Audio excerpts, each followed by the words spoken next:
ध्यान दीजिएगा, नया टॉपिक स्टार्ट कर रहे हैं, वेव ऑप्टिक्स, ठीक है, समझिएगा। वेव ऑप्टिक्स बात कहां से आती है? हम बात करें लाइट की। सब लोग जानते हैं what is light? It is the energy, it is the energy by which we can see anything, invisible form of energy जिसकी हेल्प से हम सब कुछ देख सकते हैं, ठीक है। ये जो लाइट है किसी ऑब्जेक्ट पे पड़ती है और वहां से रिफ्लेक्ट होके हमारी आंख के रेटिना पे पड़ती है, जिससे हम उस चीज को देख सकते हैं, ठीक है। लाइट का जो सबसे ज्यादा इंपॉर्टेंट यूज है वो यही था कि लाइट आएगी, किसी ऑब्जेक्ट पे पड़ेगी और ऑब्जेक्ट से रिफ्लेक्ट होगी।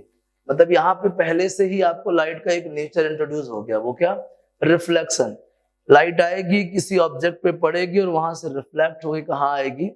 आपकी आंख के रेटिना पे आएगी, जहां वो उसका इमेज फॉर्म करेगी, मतलब आप उस ऑब्जेक्ट को देख पाओगे, ठीक है ना। तो सबसे पहला तो कैरेक्टर क्या आ गया, इसका पहला नेचर क्या आ गया कि रिफ्लेक्शन ऑफ लाइट। क्या आ गया? Reflection of light. लाइट में रिफ्लेक्शन देखने को मिलता है। लाइट क्या है? It is the invisible form of energy by which we can see anything. और देखने के लिए होता क्या है? रिफ्लेक्शन होता है, मतलब हमारे पास एक नेचर भी इंट्रोड्यूस हो गया। ऐसे बहुत सारे नेचर होते हैं लाइट के, बहुत सारी चीजें, बहुत सारे फिनोमेना, बहुत सारे कैरेक्टरिस्टिक लाइट में देखने को मिलते हैं। जैसे कि हालांकि आप रे ऑप्टिक्स पढ़ के आ रहे हो, तो मैं महसूस कर सकता हूं कि आपने रिफ्लेक्शन पढ़ा होगा, दूसरा रिफ्रैक्शन, तीसरा डिफ्रैक्शन, चौथा क्या? Dispersion, polarisation. समझ रहे हैं बात को?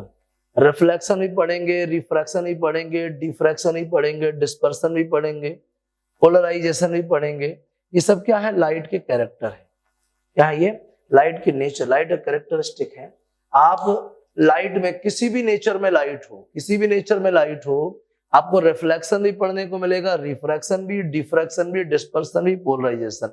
हाँ, ये कह सकते हैं कि हर नेचर में ये सारी चीजें देखने को ना मिले, ठीक है। हो सकता है जिस नेचर की हम बात कर रहे हैं उस नेचर में रिफ्लेक्शन होता हो, रिफ्रैक्शन होता हो, डिस्पर्सन होता हो, लेकिन डिफ्रैक्शन और पोलराइजेशन ना होता हो। या जिस नेचर को हम पढ़े उसमें ये सब होते हो ऊपर से नीचे तक। तो कहने का मतलब है ये प्रॉपर्टीज आपको लाइट में देखने को मिलेंगी, और ये प्रॉपर्टीज हेल्प करती हैं इस बात को डिस्क्राइब करने में कि आखिर लाइट का नेचर कैसा है। हालांकि कोई मानने को तैयार नहीं है, लाइट के नेचर के बारे में बहुत लोगों ने अपनी अपनी कहानी बताई। सबसे पहले न्यूटन भाई साहब, कौन सी? कॉर्पस्कुलर थ्योरी, है ना, कॉर्पस्कुलर थ्योरी। उसके बाद कौन कौन था? हाइगन, हाइगन्स, स्पेलिंग समझ लेना यार। Huygens wave theory. और कौन थे? और Maxwell, Maxwell EM wave theory, ठीक है। मैक्सवेल के बाद और कौन था? प्लैंक,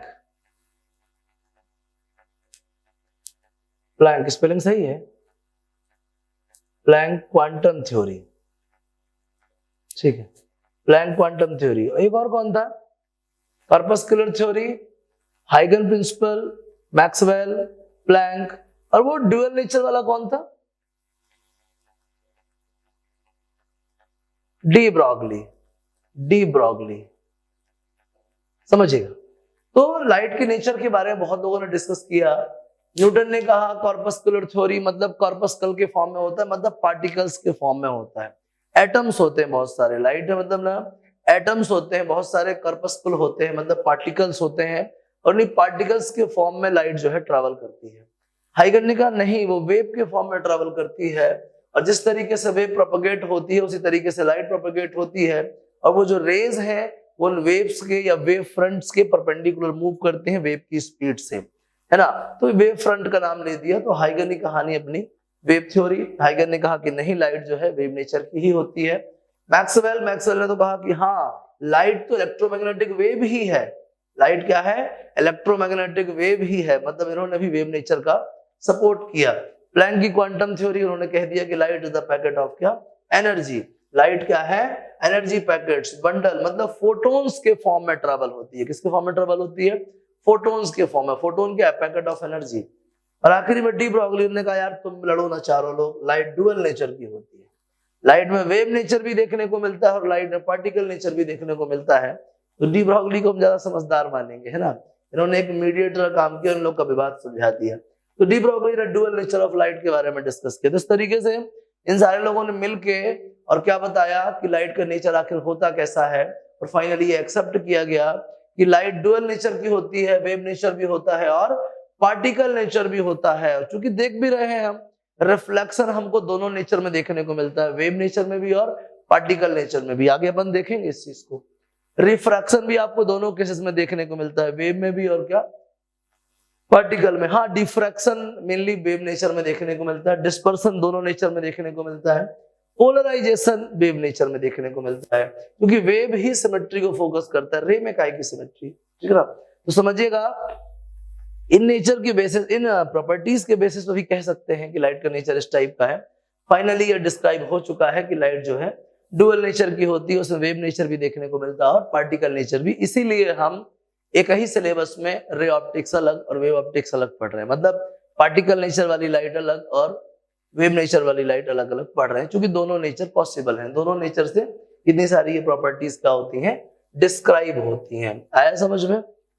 तो हम वापस आ जाएं लाइट के वेव नेचर पे, जिसके बारे में किसने डिस्कस किया? हाइगन ने। और हाइगन ने अपना वेव थ्योरी दिया, है ना, वेव थ्योरी ऑफ लाइट दिया। उन्होंने अपना क्या दिया? प्रिंसिपल ऑफ लाइट दिया, है ना, Huygens principle of wave theory of light या वेव नेचर ऑफ लाइट। ठीक है, तो हाइगन का प्रिंसिपल क्या कहता है?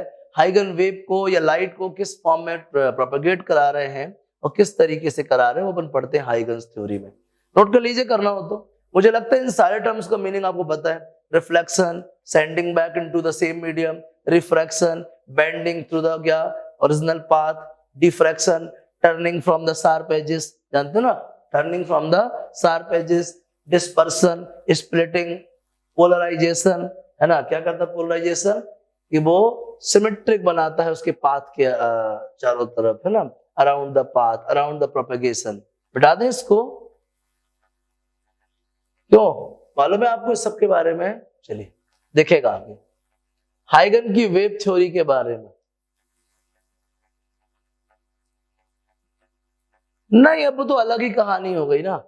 वो बंडल पैक, अच्छा फोटोन पैकेट वाली बात जो है वो क्वांटम कहानी है। क्वांटम एक अलग टाइप की फिजिक्स है, जहां पे जिन चीजों को कंसीडर करके हम ये फिजिक्स पढ़ रहे थे, क्वांटम उनको सपोर्ट नहीं करता। क्वांटम एक अलग लेवल पे बात करता है, वो उस सिचुएशन की बात ही नहीं करता। वो कहते ही नहीं कि इस टाइप के पार्टिकल होते, वो कहता है इस तरीके की बॉडी होती होगी, इस तरीके के पार्टिकल होते होंगे, ये ऐसे काम करते होंगे। सुना होगा आपने क्वांटम मैकेनिक्स, क्वांटम फिजिक्स सुना है किसी ने? सिलेबस से बहुत दूर है, हालांकि मॉडर्न फिजिक्स में एक नाम मात्र इंट्रोडक्शन है ना। मॉडर्न फिजिक्स जो है, मतलब आज के टाइम पे क्वांटम ही चलती है ना।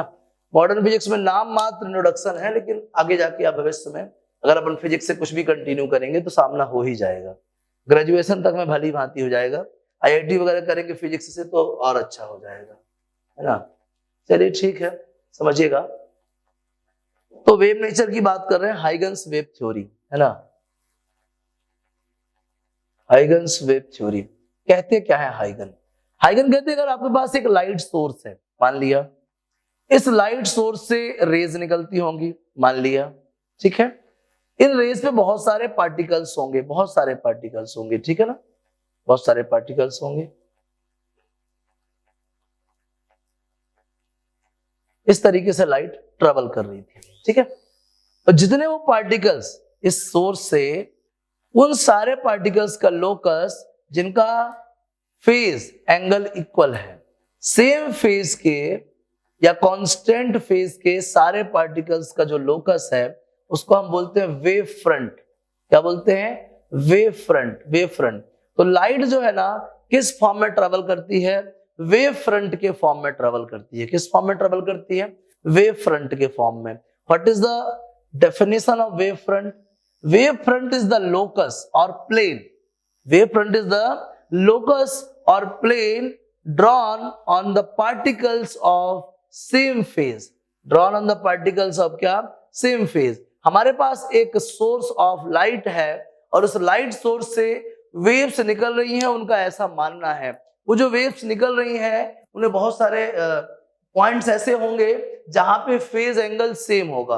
तो हम सेम फेज एंगल वाले सारे पॉइंट्स का अपन अगर लोकस ड्रॉ कर दें तो उस पर्टिकुलर लोकस को, उस पर्टिकुलर प्लेन को जिसके सारे पार्टिकल सेम फेज से ऑसिलेट हो रहे हैं, सेम फेज से वाइब्रेट हो रहे हैं, उसको हम वेव फ्रंट बोलते हैं। क्या बोलते हैं? Wave front. उसी में हाइगन ने जोड़ दिया अपना प्रिंसिपल ऑफ सेकेंडरी वेवलेट। क्या जोड़ दिया? Principal of secondary wavelet.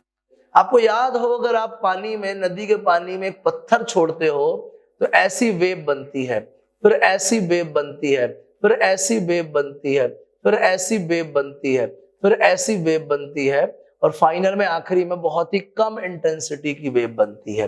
बात को महसूस कीजिए, आपने पत्थर इसलिए नहीं फेंका था कि तुम यहां तक वेव बनाओ, हमने सिर्फ पत्थर यहां फेंका, हमने सिर्फ और सिर्फ यहाँ के पार्टिकल्स को डिस्टर्ब किया, इन पार्टिकल्स ने अपने पड़ोसी पार्टिकल को डिस्टर्ब किया, इन पार्टिकल्स ने अपने पड़ोसी पार्टिकल को डिस्टर्ब किया, इन पार्टिकल्स ने अपने पड़ोसी पार्टिकल को डिस्टर्ब किया, और ये ट्रांसपोर्टेशन ऑफ एनर्जी है कंटिन्यूअसली क्या होती जा रही थी? ये रिड्यूस होती जा रही थी। क्या होती जा रही थी? रिड्यूस होती जा रही थी। उन्हें कहने का मतलब ये है कि हर पार्टिकल को अगर आप सेंटर मान के क्या ड्रॉ करते हैं? सर्कल्स ड्रॉ करते हैं या स्फीयर्स ड्रॉ करते हैं, तो ये कहलाते हैं वेवलेट्स। ये जो फॉरवर्ड एनवेलप है ना, ये क्या है? वेवलेट्स हैं। मतलब किसी भी वेव फ्रंट का हर पार्टिकल, देखिए इस वाले को किसने बनाया? इसके हर एक पार्टिकल ने, इसके हर एक पार्टिकल ने। इस वाले को किसने बनाया? इसके हर एक पार्टिकल ने,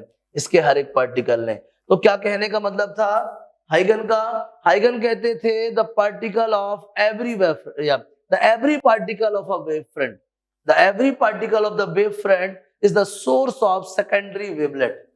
सोर्स ऑफ क्या? सेकेंडरी वेवलेट या सेकेंडरी वेव फ्रंट।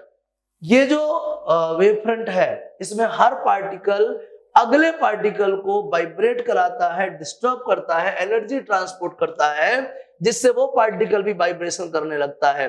और इस वेव फ्रंट के सराउंडिंग में हमको ऐसे बहुत सारे पार्टिकल्स मिल जाते हैं जिनका फेज सेम होता है या वो सेम फेज से वाइब्रेट करते हैं। उन पे हम फिर से लोकस ड्रॉ कर देते हैं और एक नया वेव फ्रंट बन जाता है, जिसको किसने बनाया? इस पहले वाले वेव फ्रंट ने। तो इसका नाम हो गया प्राइमरी वेव फ्रंट और इसका नाम हो गया सेकेंडरी वेव फ्रंट। तो हाइगन का प्रिंसिपल ऑफ सेकेंडरी वेवलेट क्या कहता है? The every particle of a wave front is the source of secondary wavelet. Her wave front का हर पार्टिकल अगले वेव फ्रंट के लिए सोर्स का काम करता है। फिर इसके पार्टिकल ऑसिलेट हो के ये नया वेव फ्रंट ड्रॉ कर देते हैं, फिर इसके पार्टिकल ऑसिलेट हो के ये नया वेव फ्रंट ड्रॉ कर देते हैं। तो इस तरीके से सेकेंडरी वेवलेट जो बनती है वो प्राइमरी या प्रिंसिपल या किसी पर्टिकुलर वेव फ्रंट के पार्टिकल्स के ऑसिलेशंस या डिस्टरबेंस ट्रांसफर करने की वजह से बनती है। ये क्या था? Principle of secondary wavelet. क्या बोलेंगे आप? Principle of secondary wavelet, the every particle of a wave front is the source of secondary wave front. क्या? Every particle of a wave front is the source of another wave front और forward wave front और secondary wavelet. ये है हाइगन का principle of क्या? Secondary wavelet. तो ये wave front क्या था? लाइट सोर्स से वेव्स ट्रैवल करती हैं। वो किस फॉर्म में ट्रैवल करती हैं? वो प्लेन्स के फॉर्म में ट्रैवल करती हैं। या ये क्यों कहें कि रेज के फॉर्म में ट्रैवल करती हैं, है ना? तो वो रेज हमेशा क्या होती हैं? इन प्लेन्स के परपेंडिकुलर। मुझे लगता है आप फील कर पा रहे होंगे, ये रेज हमेशा क्या होती हैं? इन प्लेन्स के परपेंडिकुलर। मेरे मतलब ड्रॉ करने में कहीं फॉल्ट हो गया हो तो बात अलग है, बाकी ये रेज जो है इन प्लेन्स के क्या होती है? परपेंडिकुलर। इन्हीं प्लेन्स को हम क्या बोलते हैं? वेव फ्रंट बोलते हैं। क्या बोलते हैं? Wave front. क्या बोलते हैं? Wave front. What is wave front? It is the locus of all the particles in a medium which vibrates by the same frequency, same frequency और same phase, ठीक है ना? सेम फेज से vibrate होने वाले पार्टिकल्स के जो locus है, that is the wave front. तो आपको वेव फ्रंट भी समझ में आ गया और प्रिंसिपल ऑफ सेकेंडरी वेवलेट भी समझ में आ गया। अब आपको जानना है कि वेव फ्रंट आखिर कितने टाइप के होते हैं। ये नोट आउट कर लिया आपने? क्यों करना है? इसकी जरूरत है? बोलो भैया, कुछ समझ में आ रहा है किसी को? आपने बुक रीड की थी? आप लोगों ने बुक रीडिंग की थी आपने? अगर बुक रीडिंग करी होगी तो फिर आपको ज्यादा रिलायबल तरीके से समझ में आ रहा होगा और लग रहा होगा कि हाँ नहीं ठीक जा रहा है। Types of wave front, types of wave front. सबसे पहले तो आपको स्फेरिकल वेव फ्रंट मिलते हैं, दूसरे नंबर पे आपको कैसे मिलते हैं, सिलेंड्रिकल वेव फ्रंट। अब बोलने को देख बोलते हैं प्लैनर वेव फ्रंट, हालांकि सब वेव फ्रंट प्लैनर ही होते हैं, ठीक है, समझिएगा बात को, सबका भविष्य जो है प्लैनर ही है, वहां ही पहुंच जाना है। स्फेरिकल वेव फ्रंट, अगर आपके पास पॉइंट सोर्स है,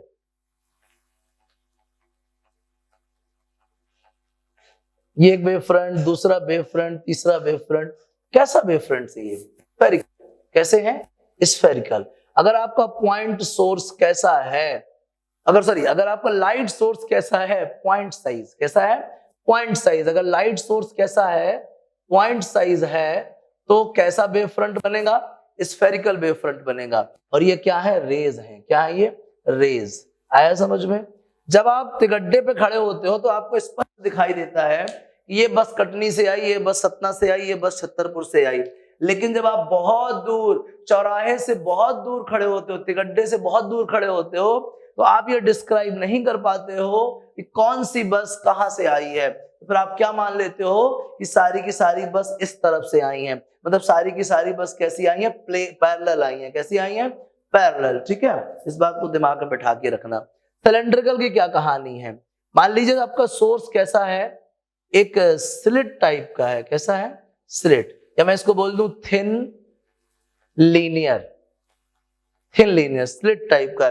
स्लिट मैंने बताया था ना आपको, एक पेज में आप धार वाली ब्लेड मार दीजिए, वो जो कट के निकलेगा, जो वो कटा हुआ पोर्शन है, दैट इज द स्लिट। अब देखिए ये लाइट रे है, सॉरी ये सोर्स है, ये लाइट रे बिखेरेगा अपनी चारों तरफ, ठीक है, उन सब पे हम ये वेव फ्रंट ड्रॉ कर देंगे। फिर ये लाइट रे बिखेरेगा अपनी चारों तरफ, है ना, ऐसे ऐसे कर करके उस पर हम ये ड्रॉ कर देंगे। तो आप देख पा रहे होंगे अगर ये सोर्स है तो यहाँ यहाँ यहाँ यहाँ यहाँ चारों तरफ क्या करेगा, लाइट रे ड्रॉ करेगा, तो हम उस पर ऐसे वेव फ्रंट खींच देंगे, ऐसे वेव फ्रंट। तो कैसा वेव फ्रंट बनेगा बताइए, सिलेंड्रिकल वेव फ्रंट। मेरी बात आपको समझ में आ रही, विजुअलाइज समझिएगा। ये स्लिट है, ये थिन है, मान लो ये थिन है, और ये स्लिट है, ये लाइन सोर्स है ना, ये लाइट का लीनियर सोर्स है। इससे रेज यहां भी निकलेगी, यहां भी निकलेगी, यहां भी निकलेगी, यहां भी निकलेगी, चारों तरफ इससे सोर्स निकलेगी। हम उन सोर्स जो रेज निकलेंगी, वो जो रेज है ना, रेज, उनमें बहुत सारे ऐसे पार्टिकल्स होंगे जिनका फेस सेम होगा, उन पे हम ऐसे क्या कर देंगे, लोकस ड्रॉ कर देंगे, लोकस ड्रॉ कर देंगे, लोकस ड्रॉ कर देंगे। तो कैसे वेव फ्रंट बनेंगे, सिलेंड्रिकल वेव फ्रंट। कैसे बनेंगे, सिलेंड्रिकल वेव फ्रंट। आ गया समझ में। तो अगर आपका लाइट सोर्स पॉइंट साइज है तो स्फेरिकल वेव फ्रंट बनेंगे। अगर ये थिन लीनियर है या थिन लाइन है या स्लिट है तो कैसा बनेगा, सिलेंड्रिकल। आखिरी में जो लिखा है प्लेनर वेव फ्रंट, ये कोई स्पेसिफिक टाइप नहीं है।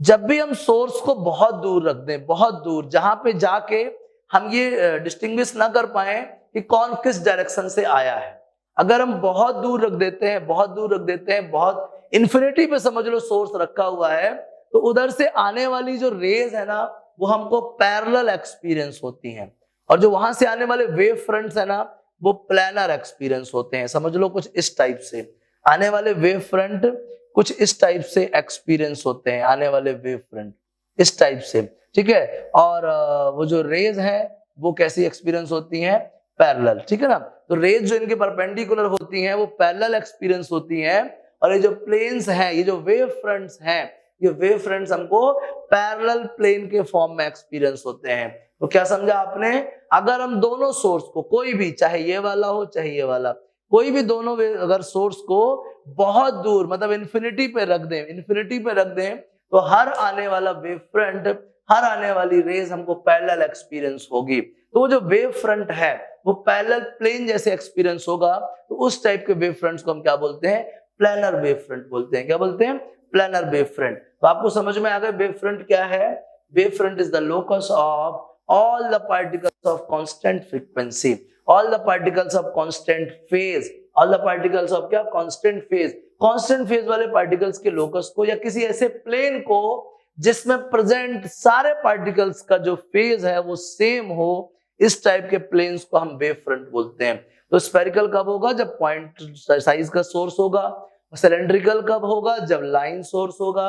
और प्लानर कब होगा? जब दोनों के दोनों सोर्सेस कहाँ होंगे? बहुत दूर, मतलब इन्फिनिटी पे होंगे। आ गया समझ में? वेव फ्रंट क्लियर हो गया, types of wave front clear हो गया, और हाइगन का principal of secondary wavelet clear हो गया। समझ आ गया?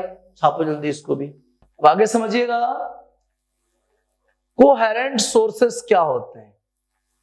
कोहेरेंट सोर्सेस और इनकोहेरेंट सोर्सेस, ठीक है?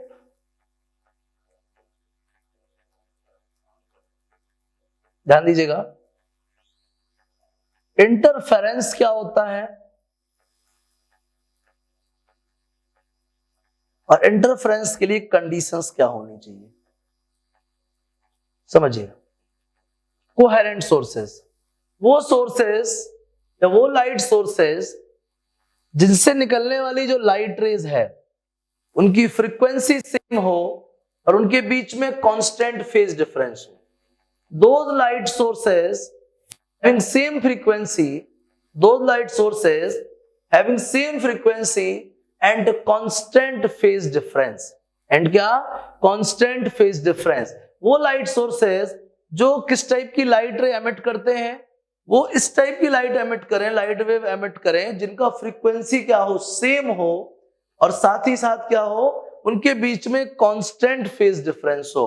उनके बीच का फेज डिफरेंस टाइम के साथ वेरी ना करे, ठीक है ना? के बीच का जो फेज डिफरेंस है वो वेरी ना करे, वो लगभग कांस्टेंट रहे, लगभग कांस्टेंट रहे। इस टाइप के सोर्सेस को हम क्या बोलते हैं? Coherent sources. लेकिन जो ऐसा नहीं करते हैं उनको अपन क्या बोलते हैं? Incoherent sources. क्या बोलते हैं? Incoherent sources. हालांकि जब अपन साउंड की बात कर रहे थे तो साउंड में दो अलग अलग सोर्सेस का कॉम्बिनेशन कोहेरेंट हो सकता था। दो अलग अलग सोर्सेस का या दो अलग अलग सोर्सेस का जो कॉम्बिनेशन है वो कोहेरेंट हो सकता था, क्योंकि दोनों के दोनों क्या है? वो बल्क प्रॉपर्टी है ना? साउंड जो है वो क्या है? बल्क प्रॉपर्टी है। लेकिन लाइट बल्क प्रॉपर्टी नहीं है। लाइट जो है हर एक एटम का एक इंडिविजुअल प्रॉपर्टी है। तो लाइट में दो सोर्स कोहेरेंट कभी नहीं हो सकते। लाइट में अगर आपको कोहेरेंट सोर्सेस की जरूरत है तो एक ही सोर्स है जो कोहेरेंट हो सकता है, मतलब एक ही सोर्स से निकलने वाली लाइट की फ्रीक्वेंसी ही सेम हो सकती है। एक ही सोर्स से निकलने वाली लाइट की बीच में ही क्या हो सकता है? कांस्टेंट फेज डिफरेंस हो सकता है। बाकी दो अलग अलग सोर्सेस से आप इक्वल फ्रीक्वेंसी की लाइट या दो अलग अलग सोर्सेस से आप कांस्टेंट फेज डिफरेंस वाली लाइट एमिट नहीं कर सकते हैं। साउंड में जबकि ऐसा होता है। याद रखें, लाइट के मामले में कोहेरेंट सोर्सेस क्या होंगे? एक ही सोर्स कोहेरेंट सोर्स के जैसे बिहेव कर सकता है। एक से ज्यादा सोर्सेस के कॉम्बिनेशन को आप कोहेरेंट नहीं कह सकते हैं। तो कोहेरेंट सोर्स क्या है? Those light sources produces light ray of same frequency and constant phase difference. Same frequency and constant phase difference. Incoherent कौन है? जिनमें ऐसा ना हो, जो सेम फ्रीक्वेंसी और कांस्टेंट फेज डिफरेंस के लाइट रे को एमिट ना करें। These are the incoherent sources. आया समझ में? इसके बाद एक और वर्ड है मोनोक्रोमेटिक। सुना आपने? Monochromatic light source. क्या होता है monochromatic light source? The light source produces the light of constant wavelength या वन वेवलेंथ। एक ही वेवलेंथ की या यूनिक वेवलेंथ, एक ही वेवलेंथ की लाइट प्रोड्यूस करने वाले सोर्सेस क्या कहलाते हैं?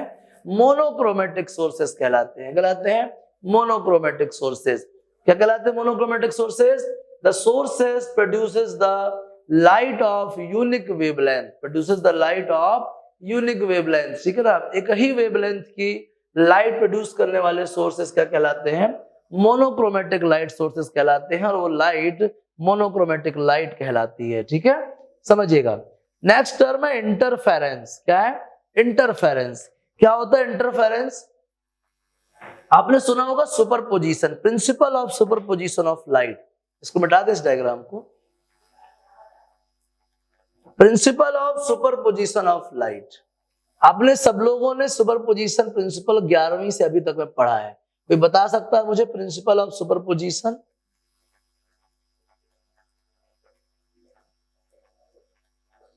प्रिंसिपल ऑफ सुपरपोजिशन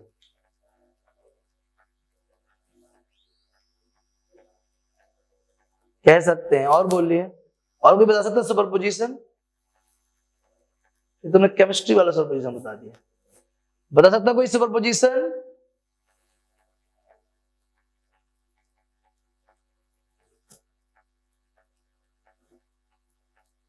किसी एक पर्टिकुलर पॉइंट पे बहुत सारे इफेक्ट पहुंच रहे हो, किसी पर्टिकुलर पॉइंट पे बहुत सारे इफेक्ट्स पहुंच रहे हो, तो उस पे होने वाला जो नेट इफेक्ट है वो उन सारे इफेक्ट्स के वेक्टर सम के बराबर होता है। इसे ही बोलते हैं principle of superposition. If there are multiple forces on a particle, then the net force on that particle is the vector sum of all the forces। अगर किसी पर्टिकुलर पॉइंट पे आके बहुत सारी वेव्स इंटरसेक्ट कर रही हैं या बहुत सारी वेव मिल रही हैं, तो उस पॉइंट पे जो सारे वेव्स की वजह से जो रिजल्टिंग डिस्प्लेसमेंट है उन हर वेव के इंडिविजुअल डिस्प्लेसमेंट के वेक्टर सम के बराबर होता है।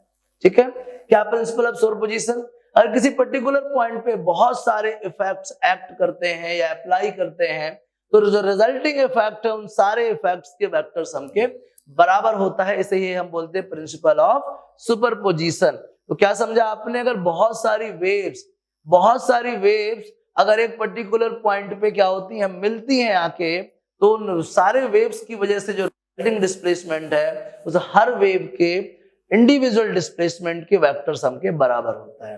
क्या बोलते हैं अपन इसको? प्रिंसिपल ऑफ सुपरपोजिशन बोलते हैं। क्या बोलते हैं? Principle of superposition. आ गया समझ में सबको? क्लियर हुआ? प्रिंसिपल ऑफ सुपरपोजिशन बहुत टाइम से पढ़ रहे हैं, इलेक्ट्रोस्टैटिक्स में पढ़ा था, ग्रेविटेशन में भी पढ़ा था, है ना, लास्ट ईयर वेव में भी पढ़ा था, है ना, समझिएगा आगे।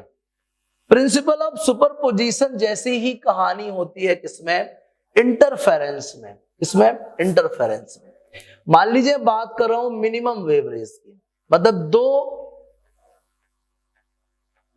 वेव्स, एटलीस्ट दो वेव्स, कम से कम वेव्स, कितनी कम से कम? दो वेव्स। ठीक है, समझिएगा। दो वेव आ रही हैं सेम डायरेक्शन में। कहां आ रही हैं? सेम डायरेक्शन में, सेम फ्रीक्वेंसी से। दो वेव ट्रैवल कर रही हैं सेम डायरेक्शन में, सेम फ्रीक्वेंसी से, और दोनों के जो एम्पलीट्यूड्स हैं वो नियरली इक्वल है।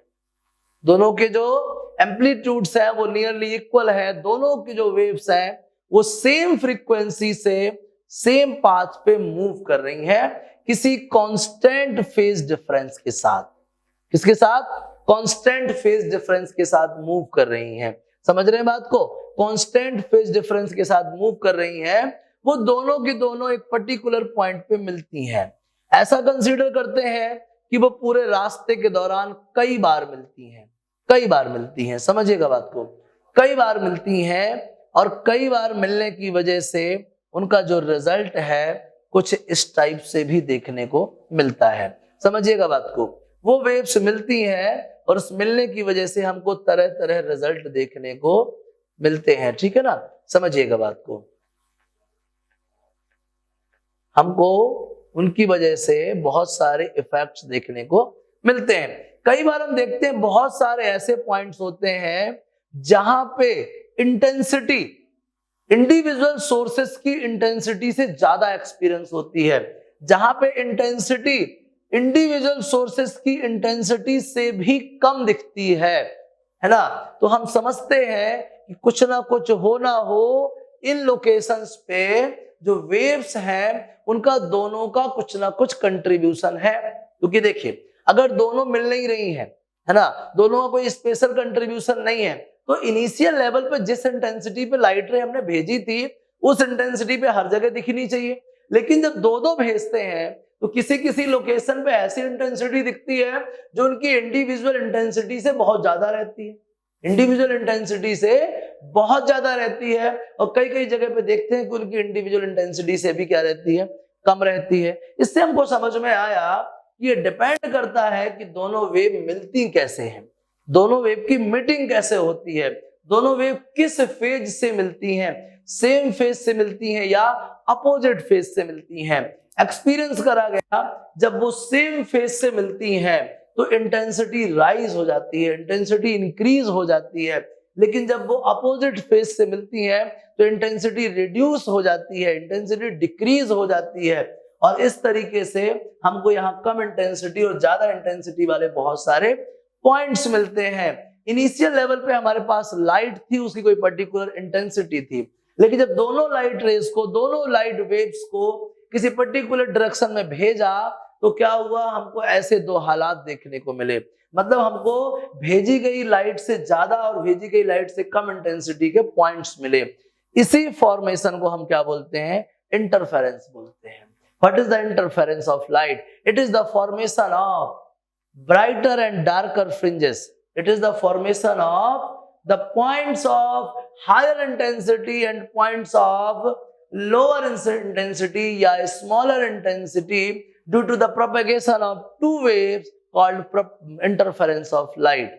What is the interference of light? It is the formation of lighter and brighter and darker fringes due to the superposition of two waves called interference of light. जब दो light wave जो कि same direction में same frequency से constant phase angle के साथ move करती हैं, उनकी मीटिंग के बाद हमको दो टाइप की लोकेशंस देखने को मिलती हैं पूरे पाथ पे। कहीं कहीं पे इंटेंसिटी इंडिविजुअल इंटेंसिटी से ज्यादा और कहीं कहीं पे इंडिविजुअल इंटेंसिटी से काफी कम होती है। इस तरीके के लोकेशंस, इस तरीके के पॉइंट्स के फॉर्मेशन को हम क्या बोलते हैं, इंटरफेरेंस ऑफ लाइट। मुझे लगता है बहुत अच्छे से आप लिख सकते हैं what is the interference of light. समझ में आया? बाद में ये पता चला कि तब तो बात ही नहीं है, फिर तो ज्यादातर चांसेस हैं कि इस टाइप की सिचुएशन देखने को मिलेंगी, फिर तो सुपरपोज ही नहीं होंगी ना, वो सुपरपोज ही नहीं होंगी, मिलेंगी ही नहीं, मिलेंगी ही नहीं। समझ रहे हैं बात को? अब अगर वो सेम फेज से मिलती हैं, कैसे मिलती हैं, सेम फेज से मिलती हैं तो इंटेंसिटी राइज होगी। अगर अपोजिट फेज से मिलती हैं तो इंटेंसिटी क्या होगी, डाउन होगी, डिक्रीज होगी, रिड्यूस होगी। तो सेम फेज से मिलने पे हमको कैसे पॉइंट्स मिलते हैं, ब्राइटर पॉइंट्स मिलते हैं, और अपोजिट फेज से मिलने पे हमको डार्कर पॉइंट्स मिलते हैं। ब्राइटर पॉइंट्स को क्या बोलते हैं अपन, कंस्ट्रक्टिव इंटरफेरेंस। क्या बोलते हैं, कंस्ट्रक्टिव इंटरफेरेंस। जबकि डार्कर पॉइंट्स को क्या बोलते हैं अपन, डिस्ट्रक्टिव इंटरफेरेंस। तो इंटरफेरेंस दो टाइप का, पहला कंस्ट्रक्टिव इंटरफेरेंस और दूसरा क्या, डिस्ट्रक्टिव इंटरफेरेंस। जिन लोकेशंस पे हमको इंटेंसिटी इंक्रीज हुई हुई समझ में आती है उन लोकेशंस को हम क्या बोलते हैं, पॉइंट ऑफ कंस्ट्रक्टिव इंटरफेरेंस। और जहां पे हमको इंटेंसिटी रिड्यूस्ड मिलती है उन्हें हम क्या बोलते हैं, पॉइंट ऑफ डिस्ट्रक्टिव इंटरफेरेंस। तो मुझे लगता है कि अब तक आप इंटरफेरेंस को बहुत अच्छे से समझ चुके होंगे। whenever the two light waves traveling along the same direction by the same frequency with constant phase angle, they superpose each other and forms the darker and brighter fringes or the points of higher intensity and lower intensity as compared to the individual intensity of each wave. These points, the formation of these points is called interference. There are two types of interference, constructive and destructive. The locations of the brighter fringes called constructive interference and of the darker fringes called क्या, destructive interference. अब आपको देखना है किन किन situation में constructive बनेगा और किन किन सिचुएशन में डिस्ट्रक्टिव बनेगा, क्या फेज एंगल होगा। तो मुझे लगता है आपको सुपरपोजिशन का प्रिंसिपल मैंने बता दिया है कि अगर कोई wave y1 is equals to a1 sin omega t और दूसरी wave y2 equal to a2 sin omega t plus phi एक ही पाथ पे मूव कर रही है तो resulting displacement y1 plus y2 होगा। तो मैं सोच सकता हूं कि y की वैल्यू क्या होगी, a sin omega t। तो मुझे लगता है कि आप जब जानते हो कि y equal y1 plus y2 है तो आप इस बात के लिए भी कैपेबल हो कि आप a को a1 a2 और इस फेज डिफरेंस से रिलेट कर सकते हो। तो ये आपकी रिस्पॉन्सिबिलिटी है कि आप ये रिलेशन एस्टैब्लिश करोगे, आप a को a1 a2 से रिलेट करोगे, है ना। ये जो नई वेव में जो नया फेज एंगल आएगा उस फेज एंगल की वैल्यू भी फाइंड कर लोगे। तो कोशिश कीजिए, नया एम्पलीट्यूड जनरेट करिए, नए एम्पलीट्यूड का रिलेशन पता करिए और मैं आपको बता चुका हूं कि intensity proportional to a square, last year 11th पढ़ा आपने, intensity of light proportional to the square of amplitude. तो बाद में आप ए स्क्वायर को सब्स्टिट्यूट भी कर सकते हैं आई से, जिससे हम जो मेन चीज थी हमारी इंटेंसिटी वहां पहुंच सकते हैं और इंटेंसिटी को रिलेट कर सकते हैं। इसको नोट कीजिए, फिर आगे बात करते हैं। छापिए, पहले सारे टर्म्स छाप लीजिए ताकि आप जब पढ़े ना, ये टर्म्स आपके दिमाग में आए और उनका डेफिनेशन स्ट्राइक करें। नोट कर लीजिए प्लीज।